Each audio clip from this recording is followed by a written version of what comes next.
Alors bonjour les amis. J'ai eu des commentaires sur les oies qui sont venus nous visiter dans les dernières semaines et je pense que cette petite salutation de la création a fait du bien à plusieurs d'entre nous.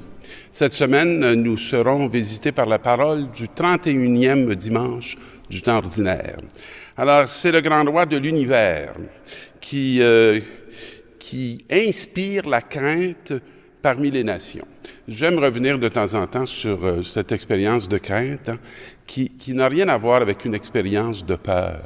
Je dirais que c'est plus une expérience d'être saisi, de sentir qu'on est devant quelqu'un qui nous dépasse, de ressentir comment on n'est pas à la hauteur de cette personne, même si on peut faire l'expérience que cette personne nous aime. Et ce Dieu de l'univers, qui est très grand, alors on nous dit ici qu'il inspire la crainte parmi toutes les nations. Donc il a le respect de l'ensemble des nations. Et il va adresser un avertissement aux prêtres. Alors vous comprendrez qu'on entend souvent des choses sur les prêtres, mais ça n'a pas commencé avec les médias de notre siècle, mais ça a commencé bien avant dans ce livre de l'Ancien Testament. Alors, si vous n'écoutez pas, si vous ne prenez pas à cœur de glorifier mon nom, déclare le Seigneur de l'univers, j'enverrai sur vous la malédiction, je vous maudirai et je maudirai les bénédictions que vous prononcerez. C'est pas reposant comme point de départ. Mais en même temps, je pense qu'il y a toute une expérience profonde et humaine. On sait très bien que c'est pas Dieu qui est descendu là, sur la terre pour leur adresser cette parole là, dans un ton sévère, mais c'est des contemporains de l'époque qui ont cette saisie de l'expérience de Dieu et qui interpellent les prêtres pour dire, vous n'avez plus à cœur de glorifier le nom du Seigneur, mais probablement que vous avez plus à cœur de vous faire valoir vous-même.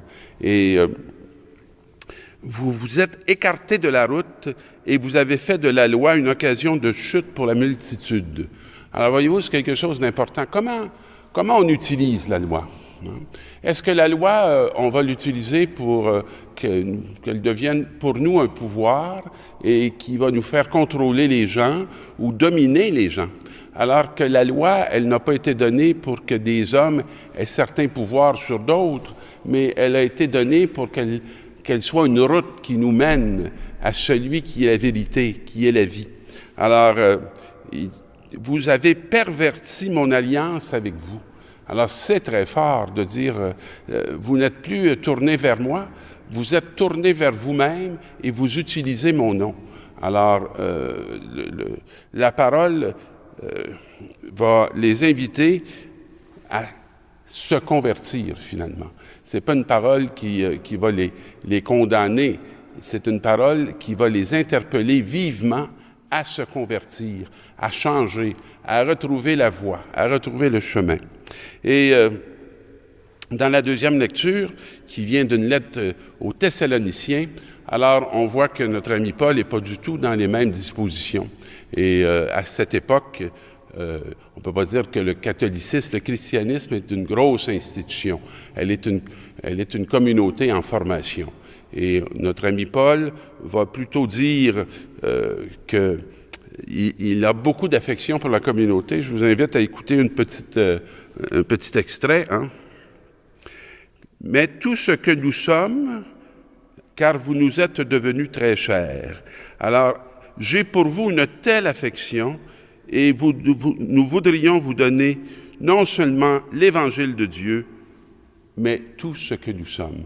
Je trouve ça touchant d'entendre Paul qui s'est donné de tout son être pour annoncer la parole de Dieu, mais qui se dit aussi aux frères qu'il veut donner tout ce qu'il est. On sent que les rapports de ces communautés ne sont pas des rapports de distance, mais des rapports de proximité. Et Paul ne cherche pas du tout à se faire valoir parce que il a accepté de se déposséder de beaucoup d'avantages et de privilèges que lui apportait son appartenance au judaïsme. Et dans cette nouvelle mission qu'il accepte de vivre. Alors, il est beaucoup dépossédé de lui-même, mais on sent qu'il a la joie de se retrouver avec les frères pour annoncer le Christ.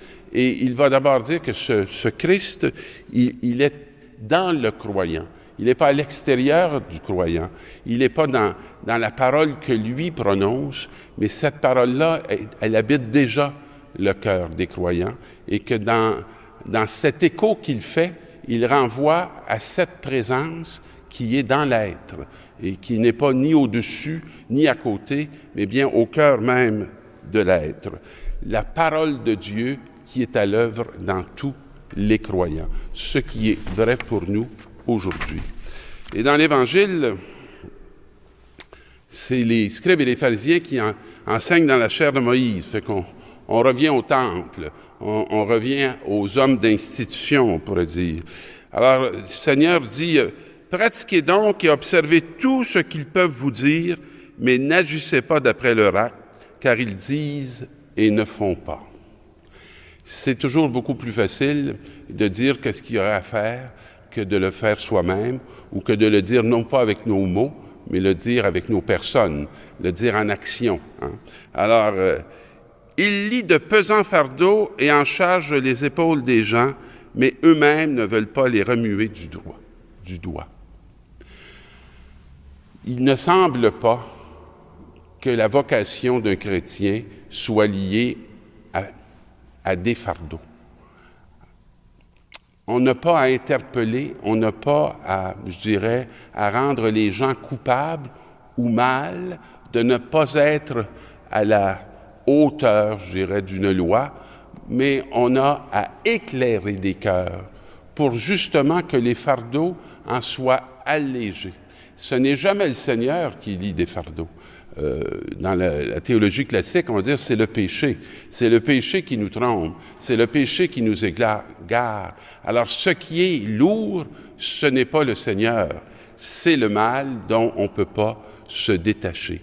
Et le grand service que nous avons à nous rendre comme communauté chrétienne, c'est de délier ces fardeaux des uns et des autres.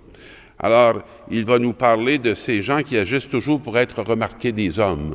Donc, des personnes qui vont être très soucieux de leur image, très soucieux de leurs belles paroles, mais qui vont être moins soucieux d'avoir le cœur, à la bonne place et d'avoir un cœur tout à fait dépossédé et, donné pour cet amour qui se brûle pour nous, cet amour qui se livre pour nous et cet amour qui peut changer et transfigurer tout notre être et tout notre quotidien.